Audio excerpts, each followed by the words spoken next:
The sound of the alarm was loud enough to make the walls shake. Red lights flashed along the hallways of the space station's corporate tower, painting everything in a warning glow. Evan Hale froze where he stood, his hands still holding the tools he had been using earlier in the day. He had been called to check a minor fault in the executive lounge, and now somehow he was standing in the middle of a scene that looked nothing like work. Lyria, the alien boss's daughter, stood just a few feet away from him. Her pale silver skin shimmered under the emergency lights, and her breathing was uneven. Her long ceremonial dress, which looked like it belonged to a royal dinner, was torn along one side. She wasn't looking at him. Her wide eyes were fixed on the doorway. The hiss of the lounge doors opening broke the moment. Security drones floated in, their lenses scanning everything in sight. A second later, heavy boots followed, and a squad of alien guards stormed inside, their weapons ready. They shouted in their native language, their voices sharp, accusing, and full of suspicion. Evan didn't understand the exact words, but he understood the tone. They thought they had caught him doing something he shouldn't have. One of the guards moved fast, grabbing Evan by the arm and twisting it behind his back. He tried to protest, but the grip only got tighter. The smell of metal and ozone filled his nose as the drone lights scanned his face, recording every detail. Behind them, the chief of security, a tall alien with a long scar down his neck, stepped into the room. His gaze flicked between Evan and Lyria, and the silence that followed was heavier than the sound of the alarm. Then, from the far side of the lounge, another figure appeared. The CEO himself, Lyria's father. His suit was perfectly pressed, his gold insignia catching the red light. His expression was a mix of shock and anger, but his eyes didn't stay on Evan for long. He looked at his daughter, saw her torn dress, saw how close the human was standing, and his face changed. It hardened into something cold. "Arrest the human," he said in a voice that carried more power than the alarm itself. The guards didn't hesitate. Two more grabbed Evan, forcing his arms behind his back. He tried to speak, tried to explain that he had just been doing his job, but no one wanted to listen. One guard pressed a metal cuff around his wrist, and it tightened with a click that bit into his skin. Evan turned his head, searching for some sign from Lyria, some word that could clear up this mess. But she still didn't speak. She just stood there, her eyes wide, her lips pressed together. For a brief moment, their eyes met, and he saw something strange. Fear, yes, but also something else. A warning. It was the kind of look that said, "Don't say too much." The guards pushed him toward the hallway, their boots pounding against the metal floor. The drones followed close. Their bright lights focused on him like he was already guilty. As they passed through the glass walls of the tower's upper level, Evan could see the stars outside, cold and distant. This wasn't how he had imagined his day ending. They led him through corridors he had never been allowed to enter before, places where the company's most powerful people worked. The walls were lined with glowing panels, showing security feeds of every part of the station. For a second, he caught a glimpse of the lounge on one of the screens. Lyria was still there, speaking to one of the guards now, but whatever she was saying, he couldn't hear. The guards shoved him into a lift that dropped fast toward the lower levels. His stomach turned at the sudden speed, but no one spoke. The hum of the lift was the only sound until they reached a dim, narrow corridor deep below the public floors. The air smelled stale here, and the lights were faint, flickering like they hadn't been repaired in years. They brought him to a heavy door, opened it, and threw him inside. The cell was small, barely enough space to lie down, with walls of dark alloy and a single strip of dim light in the ceiling. The door shut behind him with a solid thud, and the lock clicked in place. Evan stood still for a moment, his heart still racing from the sudden chaos. He tried to make sense of what had happened. Why had Lyria been there? Why hadn't she said anything to defend him? And why did her look feel like more than fear? Sitting down on the narrow bench, he replayed every detail in his head. The torn dress, the alarm, the way the guards had arrived almost instantly. It was too fast, too perfect, like someone had been waiting for this moment. Outside, the hallway was silent now, the sound of the alarm fading far above. He had been in trouble before. Humans didn't always get fair treatment in alien-run companies, but this was different. This wasn't just about being in the wrong place at the wrong time. As the minutes passed, the image of Lyria's eyes stayed in his mind. She had been scared, yes, but also deliberate. That look she gave him before he was dragged away. It was like she was telling him, without words, that this was bigger than what it seemed. That maybe he wasn't the only target tonight. The cold metal bench pressed against his back as Evan stared at the dim strip of light in the ceiling. The air in the cell was heavy, carrying the faint smell of rust and dampness, as if no one had cared about this place for years. He had no idea how long he had been sitting there. Time in a place like this felt stretched and strange. The only sounds were the occasional drip of water somewhere far away and the distant hum of the station's power systems. He kept replaying everything in his mind, searching for a missing piece, something that could explain why this had happened. But every time he thought about it, he saw the same scene. Lyria standing there, silent, her torn dress, her eyes holding that strange warning. That look told him there was more to this than he understood. Then, without warning, a faint metallic sound came from the air vent in the corner. At first, he thought it was just the usual groaning of the station's pipes. But then it came again, this time more deliberate, like someone tapping in a pattern. Evan leaned forward, his ears straining. A faint crackle followed, then a voice, low and hurried. "Evan, can you hear me?" He froze. It was Lyria. He moved closer to the vent, lowering his voice to a whisper. "I hear you. What's going on? Why am I here?" Her breath came quick, as if she was afraid she didn't have much time. "It wasn't you they wanted. It was me." Evan felt his stomach tighten. "Then why didn't you tell them that?" "They wouldn't have listened," she said, her voice trembling. "And if I said the wrong thing, it would only make things worse. You were in the wrong place at the wrong time. They knew that. They wanted someone to blame so they could control me." Her words didn't make complete sense yet, but the fear in her tone was real. "Control you? Why? You're the boss's daughter," Evan whispered. "That's exactly why," she replied. "I've been watched for weeks. They know I found something I wasn't supposed to see. Tonight, that alarm wasn't random. It was their signal to frame you. Once you were locked away, they could deal with me without anyone asking questions." Evan's heart pounded harder. "What did you find?" There was a pause, and then she said, "Not now. It's not safe to say here. They monitor everything. Even this vent isn't secure for long." He clenched his fists. "Lyria, you can't just leave me here." "I'm trying to fix this," she said quickly. "I don't have much time. If you get a chance to get out, don't run for the gates. They'll expect that. Go to the lower decks, the east hangar. I'll find you there. Please, trust me." Before he could respond, the sound of footsteps echoed down the corridor outside. Lyria's voice instantly cut off, replaced by the hum of the ventilation system. Evan backed away from the vent just as the heavy door to his cell slid open. 2 guards stepped inside, their faces unreadable. One of them motioned for him to stand. "Move," the guard ordered in clipped trade language. Evan followed, keeping his expression as blank as possible.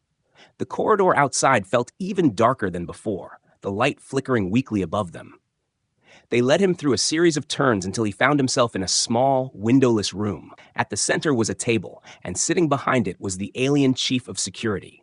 His scarred neck flexed slightly as he looked up, his eyes narrow and cold. "Do you know why you're here, human?" the chief asked, his voice low. "I didn't do anything," Evan said. "That's not what the evidence shows." The chief pressed a button on the table, and a hologram flickered to life. Evan's eyes widened. It was a grainy video of him carrying a silver data case through one of the company vault corridors. "That's not me," he said quickly.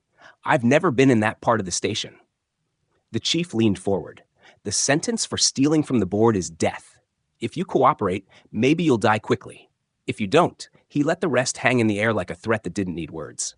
Evan's jaw tightened. "I can't cooperate with something I didn't do." The chief studied him for a long moment, then smirked slightly, as if he already knew Evan's answer. Without another word, he gestured to the guards. "Take him back." The walk to the cell was silent again. Evan's thoughts were spinning. That video was fake, had to be. But whoever made it had access to security footage and the ability to make it look real. That meant this wasn't just a random setup. This was planned at the highest levels. The guards shoved him back into the cell. The door closed with a heavy thud, and the sound of the lock echoed in the small space. Evan leaned against the wall, the cold metal seeping into his back. He thought about what Lyria had said, that they wanted her, not him, that she had found something dangerous. And now, he was caught in the middle. He didn't know if he could trust her completely, but if she was telling the truth, then the only chance he had of surviving was to follow her instructions. He kept his eyes on the vent for the rest of the night, waiting to hear her voice again. But it stayed silent, and the only thing that kept echoing in his mind was her last sentence. Go to the east hangar. The next morning, the sound of the cell door unlocking pulled Evan from a light, uneasy sleep. His eyes were gritty, his head heavy from hours of thinking instead of resting. 2 guards stood in the doorway, both armed, both watching him with the same cold expression. One gave a sharp gesture. Get up. Move. He didn't argue. His wrists were clamped in metal cuffs and they pushed him forward into the dim corridor. The air smelled faintly of oil and metal dust. They led him through twisting passages until they reached a wider, brighter space, an interrogation chamber. At the center was a metal table with 2 chairs. The walls were bare except for a single camera eye in the corner. Sitting across from the empty chair was the alien chief of security. His scarred neck and pale, reptilian eyes made him look even more dangerous in the harsh light. He didn't move as Evan was shoved into the chair. Human, the chief said slowly, his voice deep and controlled. You know why you're here. I didn't do anything, Evan replied, his voice firm. The chief ignored the answer and tapped a control panel. A hologram appeared between them, glowing faintly. It was a video. Evan felt his stomach twist as he saw himself walking through a restricted vault corridor. He was carrying a silver data case, one that looked expensive and important. That's not me, Evan said instantly. I've never been in that part of the station. The chief tilted his head slightly, studying him. The security logs confirm your access code was used. The cameras confirm your face. The vault confirms it is missing 1 case, and inside that case were files belonging to the board. His voice lowered, almost a growl. Do you know what the punishment is for stealing from the board? Evan stared back, refusing to look away. You've made a mistake. That's not me. The chief leaned forward, his reptilian eyes narrowing. The punishment is death. Quick if you cooperate, slow if you don't. Evan's pulse quickened, but he forced his voice to stay steady. I can't give you information I don't have. For a long moment, the chief said nothing. Then he gave a small, mocking smile. You are either very brave or very stupid. We'll see which. He signaled to the guards, and they yanked Evan up from the chair. They were halfway back to the cell when the station lights suddenly flickered. The hallway dimmed, the hum of the air systems faltered for a second, and then the red emergency lights blinked on. A siren began to wail in the distance. The guards stiffened, exchanging a quick look, but kept moving. Evan noticed something, a small figure at the far end of the hall. Someone stepped out of the shadows just enough for him to catch sight of them. It was too quick to be sure, but he thought he saw a hood pulled low over a face. The moment the guards turned their heads, the figure was gone. Back inside his cell, Evan sat against the wall, trying to make sense of everything. The fake footage, the sudden alarm, the strange hooded figure, it all felt connected. He didn't believe in coincidences on a station like this. Then he felt something strange. His hand brushed against his pocket. He froze. The guards hadn't searched him this time. When he reached inside, his fingers closed around a small, thin object. It was a device no bigger than his palm, with a faint blue light on the side. He turned it over and saw a short message on the tiny screen. East Hangar. Shift change. Don't be seen. It had to be from Lyria. No one else would risk slipping something like this to him. But the bigger question was, how had she managed it? The only time they had been in the same place was during the chaos of the flickering lights. Had she been the hooded figure in the hallway? The thought gave him a strange burst of energy.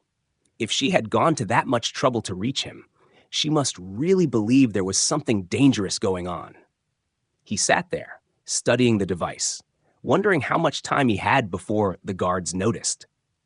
The instructions were clear enough, but getting to the East Hangar wouldn't be easy. The station was huge, and his movements would be tracked the moment he left the detention sector. Still, the words from the message echoed in his mind. Don't be seen.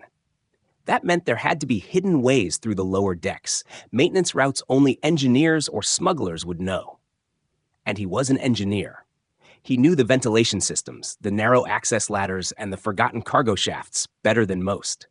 Evan looked up at the vent in the corner of his cell. The cover was bolted in place, but the screws were old. He could take them out quietly if he had the right tool. The problem was, he didn't have one. He'd have to wait for an opportunity. The sound of heavy boots outside reminded him he didn't have much time to think.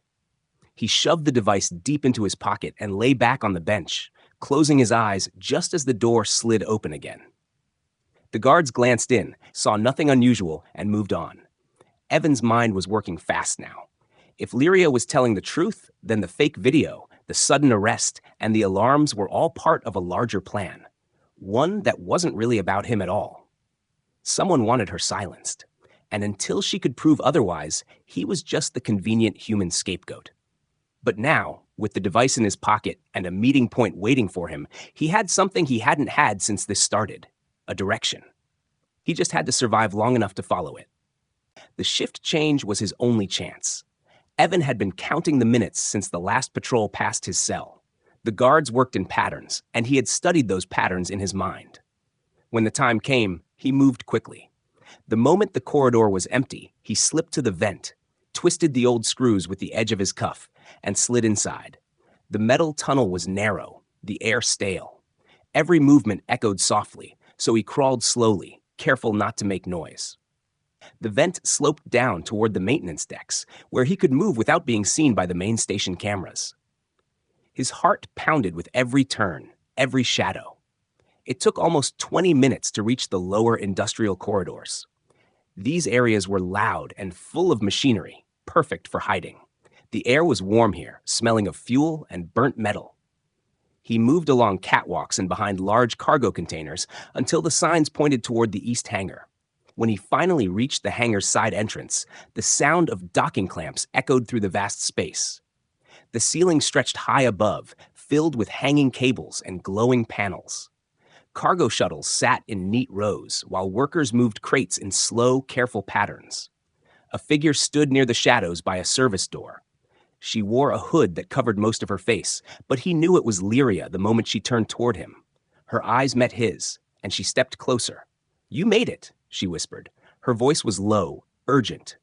"Not easy," Evan replied. "Now tell me what's going on." She reached into her cloak and pulled out a small metal case, no bigger than a book. Its surface was scratched, but the locking mechanism glowed faintly. "This is why you were framed," she said, pressing it into his hands. "It's a ledger, proof the board has been selling advanced weapons to outlaw fleets. If this gets to the wrong people, it could start a war between systems. I stumbled on it by accident." Evan stared at her. "And they made it look like I stole it so no one would suspect them." "Yes," she said. "They thought blaming a human would be easy. No one here would question it. And once you were gone, I would be forced into silence." Before Evan could answer, a voice echoed through the hangar. "How touching." They both turned sharply. A tall alien with black armor stepped out from behind a stack of cargo crates, flanked by 5 heavily armed mercenaries. Their weapons were sleek and dangerous, glowing faintly at the edges. The leader's face was hidden behind a mask, but his tone was cold and certain. "You've saved us the trouble of finding you, and now you've both sealed your fate." Lyria's hand tightened on Evan's arm. "Move," she whispered, pulling him toward the far side of the hangar. The mercenaries opened fire. Blue plasma bolts cut through the air, leaving trails of heat. Evan ducked behind a cargo loader, pulling Lyria down with him. The loader's metal hull rang loudly as shots hit it, sparks flying. "There's a service hatch near the east wall," she said quickly. "It leads to the maintenance tunnels. If we can get in there, we can lose them." Evan nodded. They waited for a brief pause in the shooting, then sprinted toward the wall. The sound of boots pounding behind them made his chest tighten. The hatch was small, barely wide enough for one person at a time, but Lyria yanked it open and climbed inside first. Evan followed, pulling the hatch shut just as a plasma shot hit the wall where his head had been a second earlier. The blast lit the narrow tunnel in a flash of white-blue light. The air inside was hot and close, smelling of oil and dust. They crawled quickly, the sound of distant shouts echoing behind them. The tunnel bent sharply, leading deeper into the maintenance decks. Evan's shoulders brushed the walls as they moved, and every now and then, a loose bolt or dangling wire scraped against his arms. Finally, they dropped out into a wider corridor, dimly lit and lined with large pipes. Here, the noise of the hangar was gone, replaced by the deep thrum of the station's power systems. Lyria leaned against a pipe, catching her breath. "They won't stop," she said. "Not until we're both gone. We need to disappear and get this evidence to someone who can use it." Evan looked at the case in his hands. It felt heavier now, as if it carried more than just data. It carried the weight of everything that had happened, and everything that could still go wrong. "Where's the safest place to go?" he asked. "There's a comm tower in the central sector," she said. "If we can reach it, we can broadcast this to every terminal in the station. Once the truth is out, they can't hide it anymore." "That's not going to be easy," Evan said. "They'll expect us to head there." "Then we go the long way," Lyria replied, her eyes sharp. "Through the lower decks. They're dangerous, but they're also the only place the board security won't follow us willingly." They started moving again, their steps quick but careful. The metal grates underfoot rattled with each step. The path ahead was uncertain, but the alternative, being caught, was far worse. Evan didn't know if he could trust Lyria completely, but he knew one thing for sure. Staying with her was the only way to survive. The tunnel opened into the lower industrial decks, a place most people avoided unless they worked there. The air was thick with the smell of fuel, smoke, and heated metal. Steam hissed from broken pipes, and the constant clanging of machinery made it hard to hear anything else. The lights flickered, throwing shadows that made the narrow corridors feel alive. Evan and Lyria moved quickly, weaving between stacks of crates and towering conveyor belts. Every few seconds, Lyria glanced over her shoulder, her sharp alien eyes scanning for movement. "They're still following," she said in a low voice. "We have to keep moving." The sound of boots pounding on metal grew louder. Evan's pulse quickened. He spotted a narrow walkway above them, connected by a ladder. "Up there," he pointed. They climbed quickly, but a plasma shot exploded near the rail, sending sparks into the air. The force shook the catwalk under their feet. They ducked and ran along the narrow path, the mercenaries below firing up at them. One bolt hit a pipe, releasing a cloud of scalding steam that blocked the enemy's view for a moment. Evan used the chance to guide Lyria toward a maintenance door. It was stuck halfway open, its locking mechanism damaged, but they managed to squeeze through into a darker section of the deck. Here, the noise of the machinery was even louder, almost deafening. Giant pistons slammed into place, conveyor belts rattled, and robotic arms moved heavy crates from one platform to another. The air was hot and smelled of oil. The place felt like a maze, but Evan knew that meant more places to hide. Lyria leaned close, her voice just loud enough for him to hear. "They want this case back at any cost. If they catch us, they won't take us alive." Evan nodded, gripping the case tighter. "Then we make it impossible for them to follow." They reached a corner where a cluster of small metal spheres sat in an open crate. Evan froze when he recognized them. Unstable explosives used for mining operations. Mishandled, they could tear a hole through the station wall. Lyria's eyes widened as she realized what he was thinking. "You want to use these?" she asked. "Not to hurt anyone who doesn't deserve it," he said. "But if we set them up right, we can block the passages behind us." They worked quickly, placing the spheres near key choke points. Evan connected them with spare wire and rigged a small timer from parts in his tool belt. The entire time, he listened for the sound of their pursuers. It wasn't long before he heard voices and the faint clatter of weapons from the far corridor. "Time to go," Lyria urged. They slipped deeper into the maze of machinery, the path twisting downward. The heat grew stronger, sweat forming on Evan's forehead. The shadows moved strangely here because of the flickering lights, making it hard to tell if someone was ahead. He kept one hand on the case, the other ready to grab Lyria if they had to run faster. A sudden shout came from behind, followed by the rapid sound of footsteps. The mercenaries had found them. Evan triggered the first set of explosives. The blast shook the floor under their feet, sending dust and smoke billowing through the corridor. The sound of metal collapsing echoed loudly, cutting off the shouts from behind. They kept running, moving through the tight spaces between massive storage tanks. Lyria's breathing was heavy now, but she didn't slow down. They could hear the groan of shifting machinery above, as if the whole lower deck was waking up from their disturbance. As they rounded another corner, they nearly ran straight into a patrol of dock workers. The workers froze, their eyes going from Evan to Lyria to the case in his hand. "You didn't see us," Evan said quickly. He pressed a small credit chip into one worker's hand before moving past them. None of the workers made a sound. The corridors narrowed again, the walls closing in. Ahead was a cargo chute, the kind used to slide crates down to the storage bays. It was steep and dark, but Evan didn't hesitate.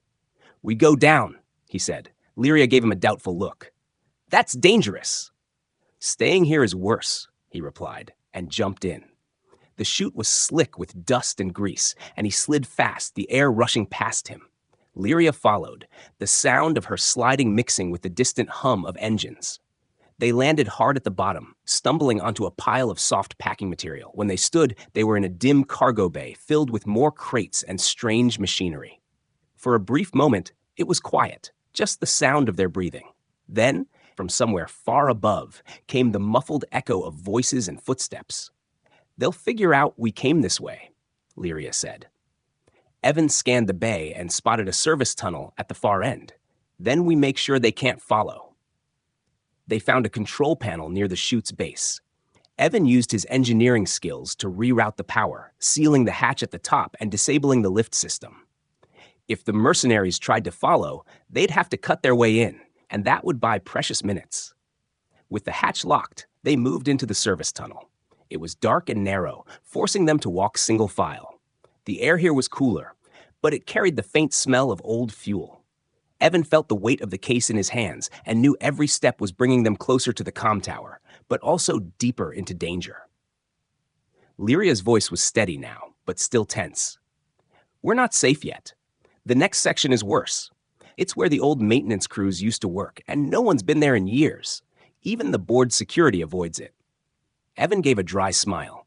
"Sounds like my kind of place." They kept walking, their footsteps echoing in the long, silent tunnel. Behind them, the station was still alive with shouts, alarms, and the distant hum of the machines. But for now, the mercenaries were trapped, and the way forward was open. The service tunnel stretched on for what felt like forever. The metal walls were covered in dust, and the dim emergency lights flickered, giving everything a ghostly glow. Evan walked at the front, holding the case tightly, while Lyria followed close behind, her steps light but quick. Every sound seemed louder here. Their footsteps, the distant groan of old pipes, and the occasional drip of water from somewhere above. They finally reached a heavy hatch door that led into the old maintenance sector. The lock was corroded and stiff, but Evan managed to force it open with a grunt. The smell that hit them was stale and cold, like a place untouched for years. The floor was littered with scraps of metal, broken tools, and abandoned equipment. "This place hasn't been used in a long time," Lyria whispered. "That's good for us," Evan replied. "Less chance of running into patrols."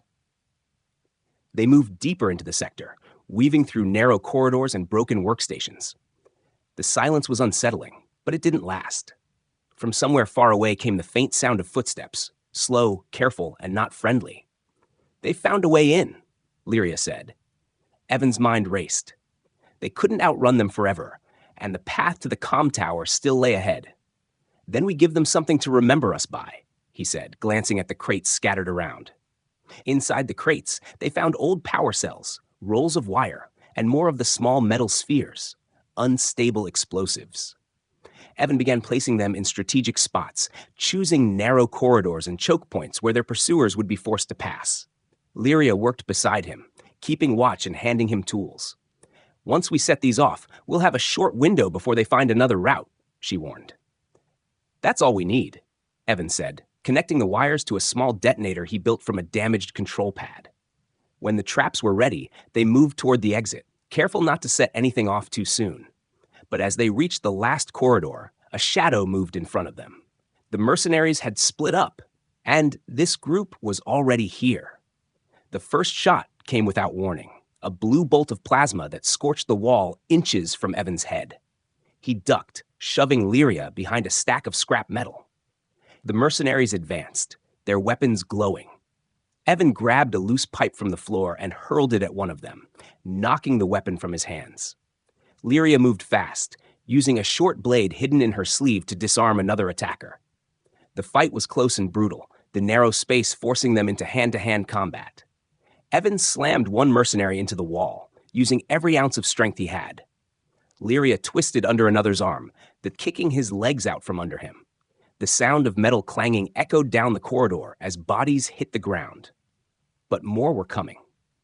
The thudding of boots was getting louder, and there was no time to waste.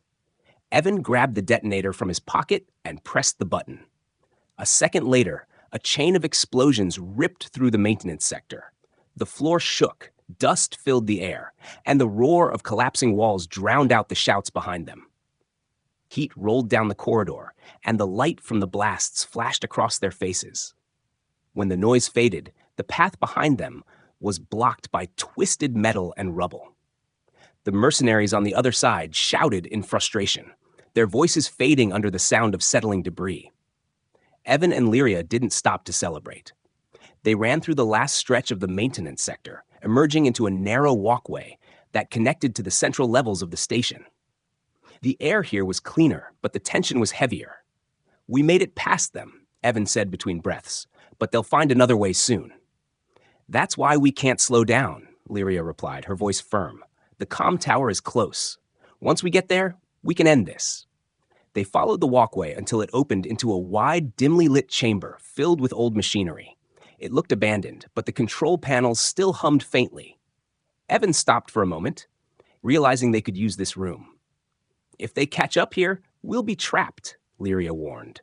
"Not if we use the power grid to our advantage," Evan said, moving to one of the panels. He quickly rerouted the remaining energy from the sector's backup systems to overload the lights and doors in certain parts of the station. It would create chaos, buying them more time. The panel sparked as he finished the job. Somewhere above, alarms began to sound, not for them, but for sudden power failures in unrelated sectors. The station would now be scrambling to fix the problems, giving them an opening to move unnoticed. Lyria gave him a small, rare smile. "You're good at this." "Engineering keeps you alive in more ways than one," he said. They left the chamber and moved through another set of narrow corridors, the hum of the station growing louder the closer they got to the central areas. Evan's muscles ached, but he kept moving. The case felt heavier with every step, not just because of its physical weight, but because of what it represented. Proof that could topple the board and stop a war. As they approached a sealed door leading to the comm tower access route, Lyria paused. "Once we step through here, there's no turning back. They'll throw everything they have at us." Evan looked at her, then at the door. "Then we make sure we finish what we started." The door slid open with a hiss, revealing a long corridor bathed in bright light. Somewhere at the other end was the comm tower, their only chance to tell the truth before the board buried them both forever. They stepped inside together, ready for whatever came next. The bright corridor felt different from the rest of the station. The walls were clean, the lights steady, and there was no smell of oil or dust. It was the kind of place reserved for high-ranking staff and important guests. But to Evan and Lyria, it felt like walking straight into the center of danger. They moved quickly, their footsteps echoing against the smooth floor. At the far end, a large set of reinforced doors marked the entrance to the comm tower. Beyond those doors was the system that could send their evidence to every screen in the station, and maybe even to nearby colonies. Halfway down the corridor, the sound of boots thundered from behind. Evan turned just in time to see a squad of guards sprinting toward them. They were armed and moving fast. "Go!" Lyria shouted, pulling him forward. They reached the doors and found them locked with a high-security code. Evan dropped to one knee, pulling a small tool from his pocket. "I can bypass it, but I need a few seconds." The guards were getting closer. Lyria stepped in front of him, drawing her short blade. She stood like a shield, ready to hold them off. The first two guards charged, and she moved with sharp, precise strikes, forcing them back. Evan's fingers flew over the control panel, bypassing the encryption layers. Sparks shot from the lock as it disengaged. The doors slid open just enough for them to slip inside. He hit the emergency seal, locking it behind them. They were in the comm tower now, a massive circular room filled with screens, blinking consoles, and a tall central transmitter that reached up into the ceiling like a steel pillar. The air hummed with energy, and the glow from the monitors painted the room in shifting colors. Evan ran to the main console and set the metal case on it. "Cover me," he told Lyria. He connected the case to the system, and streams of encrypted data began to fill the screens. It was everything: transaction logs, shipment records, security footage, all proving the board's illegal weapon deals. His hands worked fast to start the broadcast. The door behind them shook violently. The guards were trying to break through. A loud metallic clang echoed through the room with every hit. "Hurry," Lyria urged. "Almost there," Evan replied, entering the final commands. A progress bar appeared on the main screen, slowly filling. Every second felt like a minute. The door seal finally gave way with a crash. Armed guards poured into the room. Lyria moved like lightning, blocking the nearest attackers and knocking one to the floor. Evan ducked as a plasma shot hit the console beside him, sending a shower of sparks across his hands. The progress bar reached 90%. Evan gritted his teeth and kept going. One guard managed to get past Lyria, rushing toward him, but Evan swung the metal case hard into the attacker's chest, knocking him back. Then a new voice cut through the chaos. "Enough!" Everyone froze for a moment. Standing in the doorway was the CEO himself, Lyria's father. His expensive suit was untouched by the fighting, his expression full of cold fury. He stepped inside slowly, his gaze fixed on Evan. "You think you can destroy everything I've built?" he said, his voice like steel. Evan didn't stop typing. "I'm not destroying it. I'm showing the truth." The CEO's eyes shifted to Lyria. "And you, my own daughter, betraying your family." Lyria stood tall, her blade still ready. "You betrayed the people first." For a long moment, the only sound was the hum of the transmitter and the faint crackle of damaged wiring. Then the CEO raised his hand. "Kill them both." Before the guards could move, the progress bar hit 100%. The screens flashed, and every monitor in the station lit up with the evidence. Video files, transaction logs, and voice recordings began to play automatically. In the corridors, in the worker quarters, in the market sectors, everyone was seeing it. Shouts and gasps echoed faintly from beyond the tower walls. The guards hesitated, glancing at each other. Some lowered their weapons. The CEO's calm broke. "Stop them! Shut it down!" But it was too late. The broadcast had already been sent to external relays. Even if they destroyed the console now, the information was in the hands of thousands of people. From outside, more voices joined in, a crowd forming, demanding answers. Some of the station's own security officers were turning against the CEO's loyalists. The situation was slipping out of his control. Lyria stepped forward, speaking loudly so everyone in the room could hear. "The human is innocent. These crimes belong to the board. They sold weapons to outlaw fleets and tried to frame him to hide it. You all saw the proof. Will you stand by them, or will you stand by the truth?" The tension broke. Two guards dropped their weapons and joined the growing crowd outside the door. The rest slowly backed away. The CEO realized he had lost. His eyes narrowed, full of hatred, but he turned and walked out, vanishing into the chaos.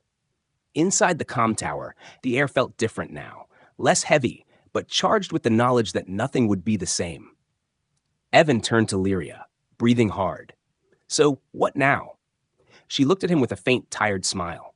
"Now we survived the aftermath, but you weren't just caught with me, Evan. You saved me." For the first time since this started, Evan allowed himself to smile back. The alarms in the distance were fading, replaced by the voices of people demanding change. The board's power was broken, and the truth was out. They left the comm tower together, stepping into a station that was no longer under the control of corruption, but at the edge of something new.